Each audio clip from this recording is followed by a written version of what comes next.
Hi guys! In this video, you're gonna learn how to use Google Site to create a website. So first, you need to sign in to Google account and go to Google Sites, sites.google.com. Then click on the create button to start a new website.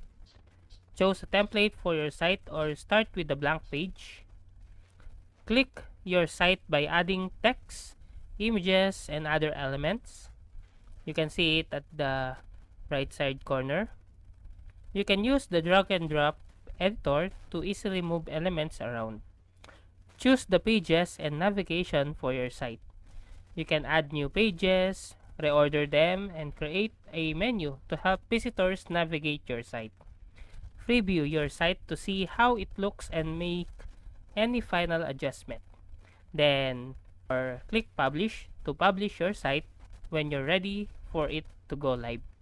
You can choose to publish it to a specific domain or keep it as a subdomain of Google Site.